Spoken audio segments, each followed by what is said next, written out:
नियोजन केलं पाहिजे. कारण आम्हाला मुख्याध्यापक हा बोर्ड दिलेला आहे. कारण जसं नियोजन यथा राजा तथा प्रजा आपण नेहमी म्हणतो, तर आपण मुख्याध्यापक एक गटामध्ये जेव्हा जाणार तर आपण त्या पद्धतीने ॲक्टिव्ह असलं पाहिजे. नंतर विद्यार्थी गट आणि शिक्षक गट पण तयार केला पाहिजे. कारण कोणी जायचं, शाळा माझ्या मोठ्या आहेत, 5-5 डिव्हिजन्स आहेत, तर जायचं कोणी, कसं जायचं, ते शिक्षक आणि विद्यार्थ्यांचं पण आपण नियोजन आपलं झालं पाहिजे. नंतर क्षेत्र आणि स्थान ठरवलं पाहिजे की नेमकं कुठे जायचंय. आणि चौथं, त्यासाठी लागणारी जी साधन सामुग्री आहे ती आपण विद्यार्थ्यांना, मॅनेजमेंट असेल तर किंवा HM असेल तर, शिक्षक असेल तर कशी विद्यार्थ्यांना आपण मिळवून देऊ हे सगळं बघितलं पाहिजे बेसिक स्तरावरती. पुढे सर सांगाल तुम्ही. मॅडमने बरोबर सांगितलंय, टू द पॉइंट सांगितलंय. पहिला नियोजन, मुलांना पहिला मोटिवेट केलं पाहिजे.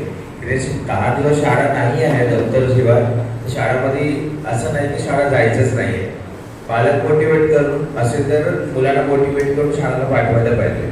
त्या काय करतो त्याचं नियोजन, त्याची खात्री घरी आल्यानंतर घ्यायचं. पहिल्या दिवस काय केला, दुसऱ्या दिवस काय केला आणि त्याच्यामध्ये त्याचा काय उपयोग होणार त्याच्या भविष्यात, त्यासाठी त्याला मोटिवेट करत राहायला पाहिजे. आणि 10 दिवसमध्ये जे शाळामध्ये लागलेले नियोजनमध्ये त्यांचे सहकार असेल ते 100% पालकाकडून अपेक्षित असतात, ते केलंच पाहिजे त्यांना. आणि तेव्हाच मुलांना समजतात की आपण जसं करणार तसं आपण तेच करणार. पालकांची खूप मोठी जबाबदारी आहे का पालकांना वाटतं, विद्यार्थ्यांना पण असं म्हणणार आहे 10 दिवस काय जमा करायचं